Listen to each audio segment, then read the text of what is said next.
17 de diciembre de 2014, los medios de comunicación de todo el mundo se hacían eco del anuncio realizado por los presidentes de Cuba y Estados Unidos sobre el restablecimiento de relaciones diplomáticas entre estos dos países.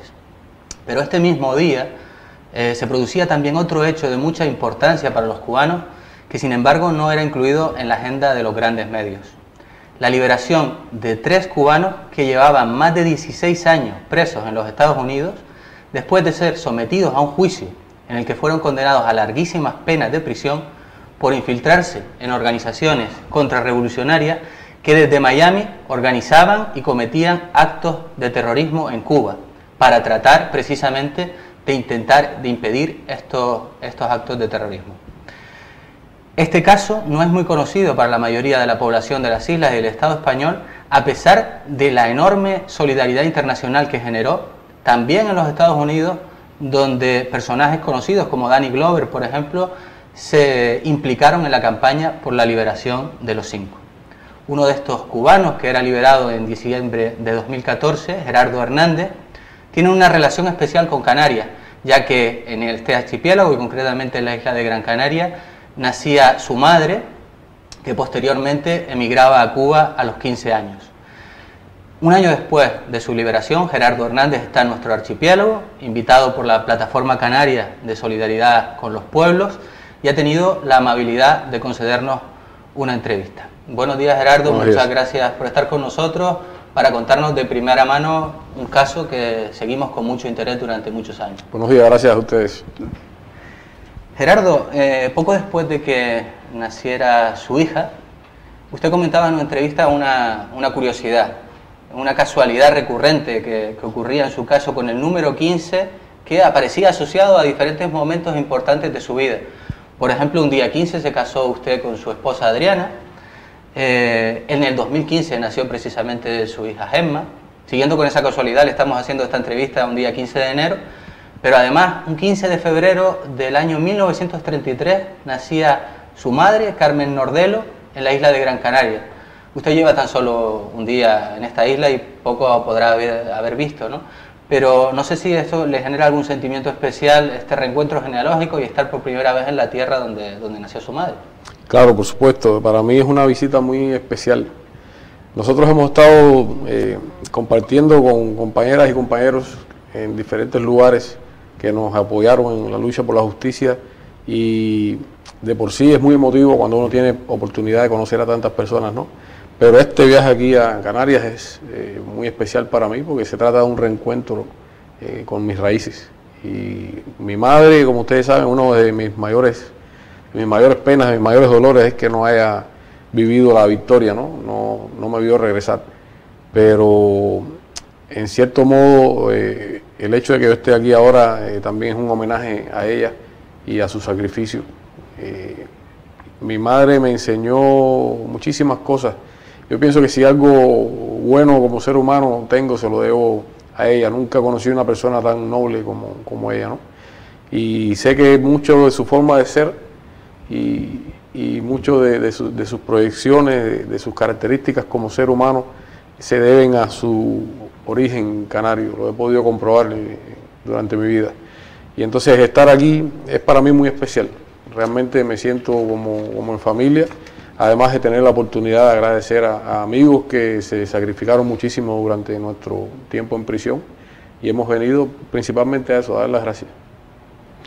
Gerardo, buenos días y les reiteramos el agradecimiento por esta oportunidad inigualable. Como se apuntaba en la introducción, la verdad es que el caso, a pesar de todo el esfuerzo que ha hecho el Movimiento de Solidaridad, es desconocido. Por eso pensamos que es interesante que nos hables un poco acerca de cómo comienza la historia de los 5, qué hacían ustedes, qué trabajo realmente hacían ustedes en Estados Unidos, por qué son detenidos. Háblanos un poco acerca de eso.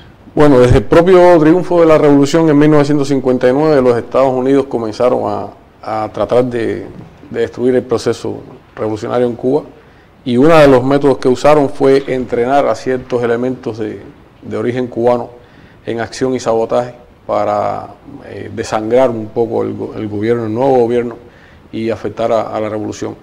Hubo cubanos que recibieron entrenamiento por la CIA y fueron infiltrados en Cuba para hacer sabotajes, etcétera. El caso de José Basurto, por ejemplo. En el transcurso del tiempo y después que había costado unas cuantas vidas a la población cubana, en los años 70, 75, si mal no recuerdo, se produce la famosa Comisión Church que investigó la ilegalidad de este tipo de acciones en los Estados Unidos, y a partir de entonces los gobiernos americanos y la CIA supuestamente dijeron: no, nosotros no tenemos más nada que ver con esta gente.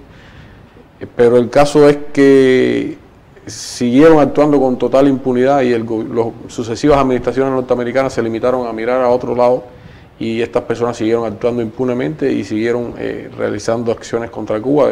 Una de las más conocidas, tristemente, es el sabotaje al avión de Cubana Aviación en 1976, que costó la vida a 73 personas, cuyo autor, dicho sea de paso, todavía está en Miami. Luis Posada Carriles, se pasea libremente, uno de sus autores.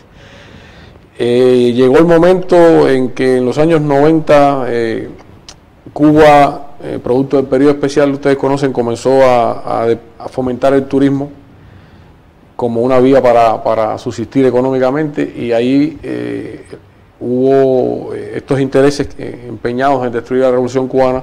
Pensaron que afectando el turismo pues sería ya el tiro de gracia a la revolución. Recuerden que se había caído el campo socialista, nadie apostaba 2 centavos porque Cuba iba a sobrevivir, y ellos reforzaron sus acciones con el fin de afectar la industria turística, y ahí vinieron, por ejemplo, las bombas que explotaron en los hoteles en La Habana en el año 97.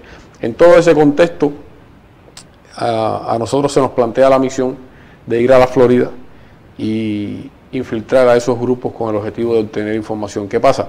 Que por mucho tiempo Cuba se ha estado quejando a los Estados Unidos porque esa gente salían abiertamente de las costas de la Florida, se montaban en unas lanchas rápidas, venían a Cuba, disparaban contra hoteles, contra caseríos, a veces desembarcaban, asesinaban personas, y cuando regresaban daban una conferencia de prensa y alardeaban incluso de lo que habían hecho. Y si alguien le decía: pero tú violaste la ley de neutralidad, porque según la ley de Estados Unidos tú no puedes ir a agredir a otro país, y te decían: no, nosotros eso lo tenemos resuelto, porque nosotros salimos de Estados Unidos pero vamos a las Bahamas, entonces técnicamente estamos yendo de las Bahamas a atacar a Cuba, así que no violamos la ley. Así, eso lo pueden ver en entrevistas por estos individuos. Y Estados Unidos no hacía nada. Entonces Cuba se vio en la necesidad de enviar a un grupo de personas que infiltraran a estos grupos para obtener la información y lograr prevenir los actos terroristas, ¿no? Les detienen en 1998, ¿y qué es lo que sucede? ¿Cuáles son sus vivencias desde que son detenidos hasta que posteriormente son sometidos a juicio en Miami también? Nosotros llevamos varios años ya trabajando, recopilando información, enviándola a Cuba. Hay algo interesante de señalar, y es que en el año 98 ya Cuba había recibido información, parte de la cual había sido enviada por nosotros mismos, de que se planeaba ejecutar actos terroristas contra aviones que volaban a Cuba para afectar la industria turística, incluyendo algunas líneas americanas que volaban desde Centroamérica, y ya eso afectaba ya los intereses directamente de Estados Unidos, y Cuba solicitó tener una reunión secreta con el FBI. Un grupo de agentes del FBI fueron a La Habana en el año 98, si mal no recuerdo fue en julio, y allí Cuba le pasó toda una serie de informaciones sobre quiénes son estos terroristas, qué estaban planeando, dónde operan, etcétera, con la esperanza de que ellos actuaran en contra de estos individuos. Lo que ocurrió fue que en el mismo año, unos meses después, en septiembre 12 del 98, los 5 fuimos arrestados. Ahora, se ha interpretado erróneamente que producto de la información que Cuba entregó es que ellos nos descubren y nos arrestan. En realidad no es así. En realidad, obviamente Cuba no entregó ninguna información que pudiera comprometer nuestra identidad, y para cuando eso ocurre ya a nosotros nos habían detectado y nos venían vigilando. Lo que sí, esa reunión y ese acercamiento entre Cuba y Estados Unidos, o ese intento de cooperación, puede haber desatado el interés de ciertos sectores de arrestarnos para precisamente interrumpir cualquier cauce de comunicación que se pudiera haber creado o cualquier acercamiento entre los dos países, y por eso es que se toma la decisión de arrestar a los 5 en septiembre de 98. Una vez que fuimos arrestados, lo que primero que hicieron ellos lograr fue que nosotros traicionáramos, que nosotros cooperáramos con las autoridades. Ustedes se pueden imaginar en aquellos años en los que se preveía el derrumbe de la Revolución Cubana, cuánto hubiera significado que un agente o un oficial de la inteligencia de Cuba se sentara delante de las cámaras de televisión en el mundo a leer cualquier guión que le presenten, a decir que Cuba tiene armas químicas, o que él sabe que Cuba está planeando actos terroristas contra Estados Unidos, o que Cuba está involucrada en el tráfico de drogas. Cualquier cosa que pongan en boca de un oficial de inteligencia de Cuba en esos años, en cualquier momento, pero en esos años hubiera sido un golpe propagandístico muy fuerte para ellos, muy importante, ¿no? Y parece que se habían hecho algunas ilusiones, nos ofrecieron de todo para que nosotros traicionáramos. Cuando ninguno de los 5 lo hace, pues ahí vino el ensañamiento, nos tuvieron 17 meses en celdas de castigo, en lo que los presos conocen como el hueco. Nos pusieron 1000 trabas para las visitas familiares, en mi caso por muchos años no dejaron ver a mi esposa, etcétera. Pero finalmente, en definitiva, que los 5 no se someten a esas presiones y van a juicio, claro, contrariamente a lo que habitualmente se suele hacer en la judicatura norteamericana, que es negociar para obtener pena. Me gustaría que tú precisaras eso para que quien nos está viendo sepa qué los movió a ustedes a ir a juicio. Mira, si me lo permiten, son temas que requerirían de mucho más tiempo pero yo te voy a explicar, pero me gustaría decirles, en esta feria de La Habana, del libro de La Habana, que se va a producir en febrero, va a salir publicado el diario de René, un diario que René escribió durante todo el juicio, que es un material muy completo sobre todo lo ocurrido en el juicio. Las personas interesadas pudieran tratar de conseguirlo, y sale en español también en esta misma feria un libro escrito por el canadiense Steven Kimber, que se llama Lo que yace a través del mar, la verdadera historia de los 5 cubanos. Va a salir en español, en mi opinión es de lo mejor, uno de las mejores cosas, o posiblemente el mejor libro que se haya escrito sobre el caso de los 5.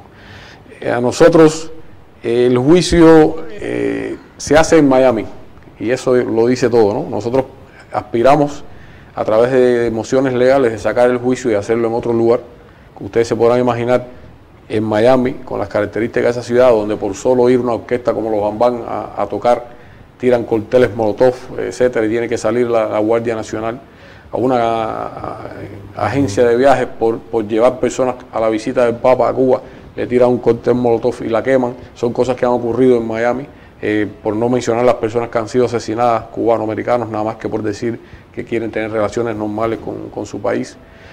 En esa ciudad se produce el juicio de los 5. Si ahí acusan a 5 personas cubanas que defiendan la revolución cubana, los acusan de ser los causantes del calentamiento global, los van a encontrar culpables ahí. Entonces nosotros quisimos sacar el juicio para otro lugar y la jueza no quiso. El juicio fue uno de los más largos en la historia judicial de Estados Unidos, duró 6 meses y medio, más de 100 testigos. El jurado deliberó apenas unas pocas horas, nos encontraron culpables de absolutamente todo de lo que se nos había acusado, y después vino la jueza y nos condenó a exactamente lo máximo que podía condenarnos en todos y cada uno de los cargos. ¿Qué fue? ¿A qué exactamente? ¿Qué condena? En general tuvimos 4, entre los 5 habían 4 sentencias de cadena perpetua, más alrededor de 75 años en general. En mi caso me tocaron 2 cadenas perpetuas más 15 años. A René le dieron 15 años, Fernando 18 si mal no recuerdo, Ramón cadena perpetua más unos años, Antonio cadena perpetua más unos años, y en mi caso 2 cadenas perpetuas y 15 años. Acaba el juicio con esas condenas terribles y comienza el periodo de la prisión. ¿Cómo se soporta ese periodo alejados de sus familias, con la imposibilidad de ver, en este caso, en su caso, a su esposa, y también con la posibilidad de morir en la prisión? ¿Cómo se lleva eso? Algo que debemos señalar es que con nosotros no tuvieron nunca la más mínima consideración. Hay personas que incluso dicen, bueno, pero ustedes no eran presos comunes, los tenían aparte, los tenían en otro tipo de prisión, los tenían... Nada, nosotros estábamos exactamente igual que el peor de los presos en los Estados Unidos.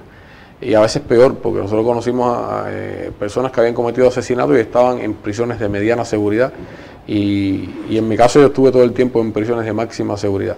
Fueron meses muy difíciles, los primeros meses, por ejemplo, aquellos 17 meses en celdas de castigo, en lo que los presos llaman como el hueco, conocen como hueco, en total aislamiento y en el caso de 3 de nosotros teníamos identidad falsa, no podíamos tener relación con nadie, con familiares, escribir cartas, recibir cartas, nada.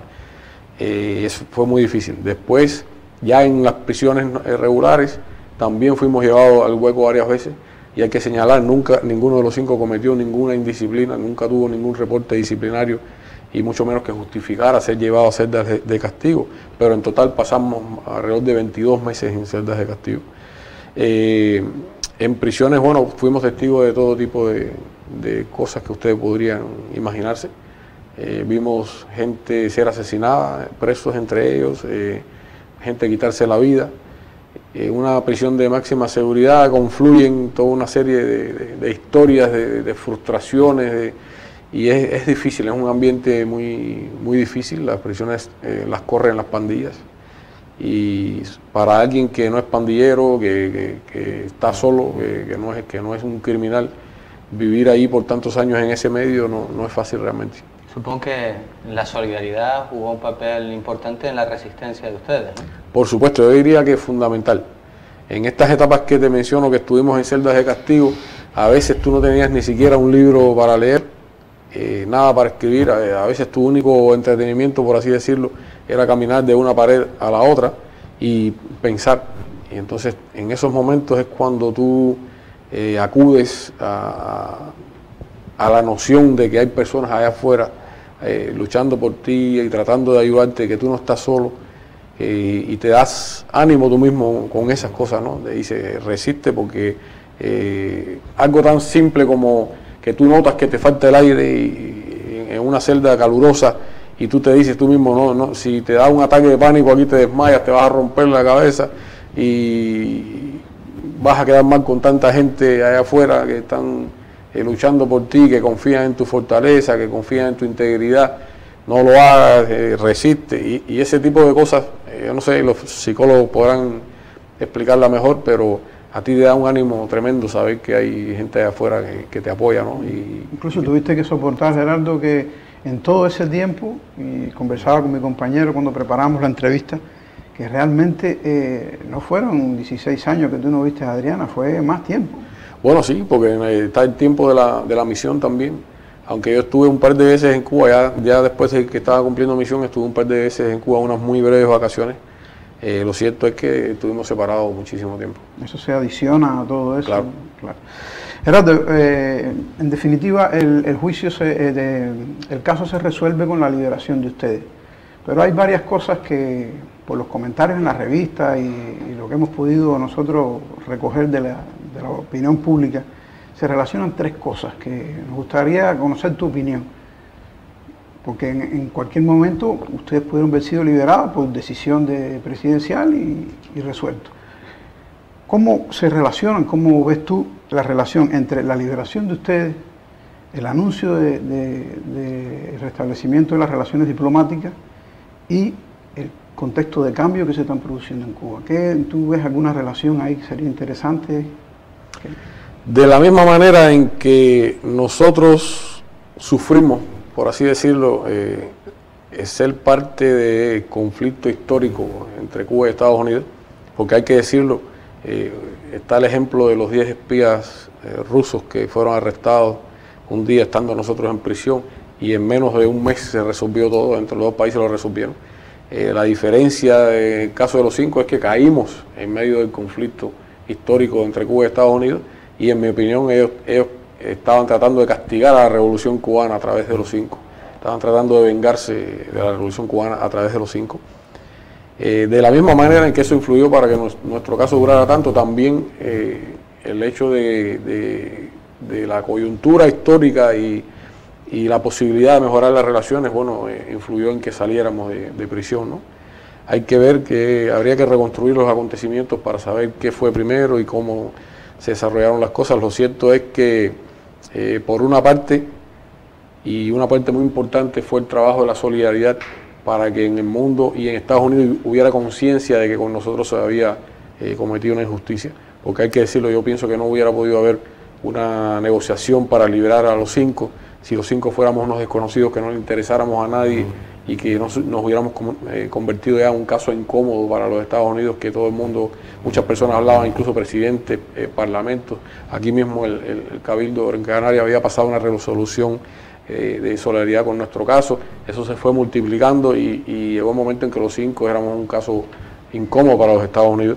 Eso forma parte también del proceso en sentido general, cuando la actitud de Cuba, hay que decirlo también, la actitud del gobierno cubano, que se mantuvo firme diciendo: aquí no va a haber ningún tipo de arreglo para este preso que ustedes quieren sacar, el caso de Alan Gross, no va a haber ningún tipo de acercamiento con Cuba, no puede haber ningún tipo de mejoría de relaciones si no se resuelve la situación de los 5 cubanos. Esa firmeza de nuestro gobierno también fue muy importante a la hora de resolver el caso. Entonces el caso cae yo no sé, no tengo todos los elementos, no podría decirte si las relaciones, o sea, si el caso se resuelve porque querían mejorar las relaciones o si mejoraron las relaciones porque se resuelve el caso. Yo tiendo a creer que el caso abrió las puertas para que se desatara todo el proceso, ¿no? Y así fue, formó a pasar parte de ese contexto y las cosas fueron desarrollándose poco a poco hasta que alcanzarlo el nivel en el que está ahora. Y llega usted y sus compañeros a Cuba después de 16 años, son muchos años. El país en muchos aspectos es el mismo, pero en otros también ha cambiado, lógicamente, y concretamente se encuentra en el momento de implementación de un cambio del modelo económico, que supone un mayor papel de las relaciones mercantiles. Me gustaría saber su opinión acerca de estos cambios, si le parece que pueden suponer algún peligro para la revolución cubana en la medida que estas relaciones mercantiles tienen su propia dinámica de desarrollo. Sí, mira, nosotros, la gran mayoría de los cubanos, tenemos el firme propósito de que los cambios en Cuba conduzcan cada vez a mayor socialismo. Y en eso estamos trabajando. Ahora, algunos amigos ven con cierta preocupación las medidas que se adoptan en Cuba. Lo cierto es que nosotros una vez copiamos recetas y nos salió muy mal. Y todavía estamos pagando las consecuencias de haber querido copiar esquemáticamente recetas que quizás funcionaran en algunas otras latitudes, no en la nuestra. Nosotros estamos construyendo el socialismo cubano sin tener un manual. Estamos nada más que con mucha voluntad y con mucho esfuerzo de nuestros compatriotas, de nuestros especialistas, de nuestros economistas, etcétera, tratando de construir un sistema que funcione y perfeccionar no solo nuestro sistema político, sino que hacer que el socialismo cubano funcione económicamente también. Para eso no se puede obviar, no se puede dejar de tener en cuenta las características del mundo en que vivimos. Cuba tiene que insertar su economía a la economía mundial y tal vez hayan elementos que son, no sé, del mercado, etcétera, que tú tienes que utilizarlo porque no te queda más remedio. La cuenta simple que a mí me gusta sacar es siempre una. Bueno, este elemento puede tener que ver más con el mercado que con el socialismo puro como tal, pero si yo lo aplico, ¿es para qué? ¿Es para enriquecer a unas empresas? ¿Es para enriquecer a un grupo de personas? ¿O es para el bienestar de la gran mayoría de nuestro pueblo? Sí. Y esa es la indicación por la que la seguimos. Preocupación fundamental, y es por donde iba la pregunta de Cristóbal, es qué tipo de conciencia se va creando. Yo estoy pensando que tú aconsejabas que se leyera el discurso de Fidel del 2 de diciembre del 88, en que se refería si un día se normalizaran, si pudiéramos llamar normales las relaciones con Estados Unidos. Estamos hablando del tipo de conciencia que se genera a partir de ese tipo de relaciones que sabemos que las relaciones capitalistas son. ¿A eso es lo que se refería? No, claro, retos va a haber muchos. Retos los tenemos hoy, los hemos tenido por 50 años. Y obviamente este proceso de mejoramiento de las relaciones implica que van a haber intereses muy poderosos en los Estados Unidos que van a verlo como una oportunidad para lograr lo que no pudieron lograr por 50 años de agresiones, de bloqueo, etcétera. En otras palabras, piensan que a lo mejor a billetazos nos pueden doblegar o pueden corrompernos a las personas, etcétera. El reto siempre va a existir. Ahora, tú no puedes negar una realidad. Cuba tiene que continuar avanzando Estados Unidos es nuestro vecino, tenemos más de 1 millón de cubanos viviendo en los Estados Unidos que desean tener relaciones normales con su país, con su familia. A Cuba le conviene, a nuestro pueblo le conviene tener relaciones normales con los Estados Unidos, y es lo que estamos haciendo, normales entre comillas, tener relaciones, digamos. Ahora, ¿eso quiere decir que vamos a ser los mejores amigos del mundo? Por supuesto que no. Eso quiere decir que el imperialismo va a desaparecer porque ahora tengamos relaciones diplomáticas con Estados Unidos. Por supuesto que no. Eso quiere decir que no van a tratar de seguir tratando, por vaga repetición, por muchos medios de destruir a la revolución. Por supuesto que no. Los revolucionarios cubanos no somos ingenuos, ni se puede desconocer la historia, ni se puede pensar que el imperialismo va a desaparecer de un día para otro, o que van a decir, bueno, Cuba tenía razón, vamos a respetar su derecho a la independencia, a la soberanía. Nada de eso va a ocurrir. Por lo tanto, si bien asumimos este proceso con mucho optimismo, se trata de un optimismo cauteloso y no podemos bajar la guardia.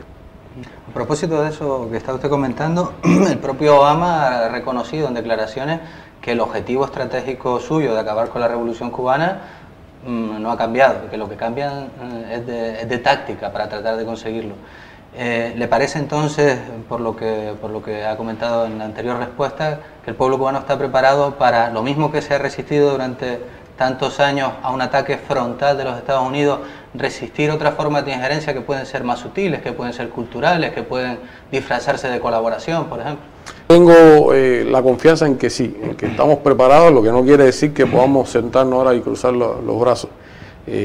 Los métodos que usan entre nosotros son nuevos y por lo tanto la preparación que tenemos que llevar a cabo es nueva también en cuanto a métodos de cómo tú te preparas, de cómo tú enfrentas esa nueva variante de agresión, ¿no?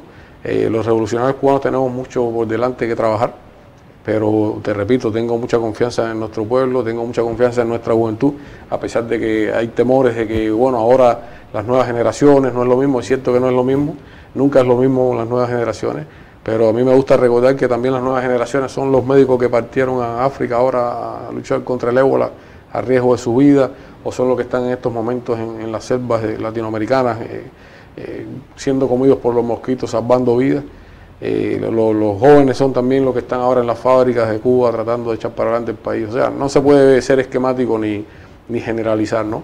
Cierto, tenemos mucho trabajo que hacer, nuestros años de mayor efervescencia revolucionaria quizás no sean estos. La juventud ahora prácticamente una buena parte de ella se crió en los años del periodo especial, que fueron años muy difíciles, no conocieron quizás los mejores años de la revolución, han vivido tiempos de muchas carencias, muchas necesidades. Sus intereses no pueden ser los mismos que los intereses de los jóvenes de los años 60. Todo ese grupo de factores hay que tenerlos en cuenta y saber cómo trabajamos políticamente, ideológicamente para fortalecer a nuestra población. Pero tengo la confianza en que los cubanos podremos hacerlo. ¿Piensas entonces, Gerardo, que será necesario en el futuro que más cubanos y cubanas tengan que sacrificarse como ustedes para defender la revolución? Yo pienso que mientras exista el imperialismo, sí. Nosotros los 5 lo único que hicimos fue seguir el ejemplo de muchos otros hombres y mujeres que lo habían hecho antes. Y si sigue existiendo el peligro de terrorismo contra de Cuba, partiendo de territorio de los Estados Unidos, pues yo estoy convencido de que va a haber que seguir haciendo el trabajo que hacíamos nosotros. Y una última cuestión, Gerardo. Tú te referías hace un año, escasamente, en una entrevista que te hicieron los compañeros de Cuba Información en La Habana, te referías al futuro del movimiento de solidaridad que, al calor de la lucha por la liberación de los 5, tendría que asumir una vez que terminara el proceso con la liberación de ustedes. Nos gustaría que tú te refirieras a cuál será ese papel, a qué te referías tú más concretamente. El movimiento de solidaridad dio una muestra tremenda de madurez, de organización, de unidad, de perseverancia, de lucha, asociado al caso de los 5. Y ahora que el caso o sea, que se logró el objetivo, que se logró esta gran victoria que constituyó para todos los solidarios del mundo el hecho de que nosotros fuéramos liberados, una victoria de ellos y hecha posible por ellos, hay que decirlo así, pues esas fuerzas no deben, por supuesto, desmovilizarse, ¿no? Y deben seguir ahora luchando cada cual con sus luchas de manera independiente, como quizás venían haciéndolo antes del caso de los 5, ¿no? Yo los exhorto en nombre también de mis hermanos a que mantengan esa unidad, a que mantengan los mecanismos creados. Cuba seguirá necesitando de movimiento solidario. Como ustedes saben, el bloqueo se mantiene en pie prácticamente intacto. La base ilegal de Guantánamo sigue siendo ocupada por los Estados Unidos y es algo que los cubanos seguimos reclamando, el derecho a que nos devuelvan ese territorio. La ley de ajuste cubano, algo que hay que continuar denunciando, esa ley que tantas vidas ha costado y tan hipócrita contra Cuba. Hay muchísimas causas que requieren de los esfuerzos de las fuerzas progresistas del mundo. Hay muchas compañeras y compañeros todavía presos políticos en Estados Unidos y en otros lugares que también requieren de la solidaridad. Como mismo nosotros, los 5, nos alegrábamos y sacábamos ánimo de las cartas y de saber que había gente afuera luchando por nosotros. Esos compañeros como Abu Yamal, Oscar López Rivera, Leonard Peltier, compañeras también que están presas y que requieren de la solidaridad de todos nosotros. Pues muchísimas gracias, Gerardo, por estar hoy aquí con nosotros, por compartir este espacio, por contarnos de primera mano un caso que seguimos con mucho interés durante muchos años.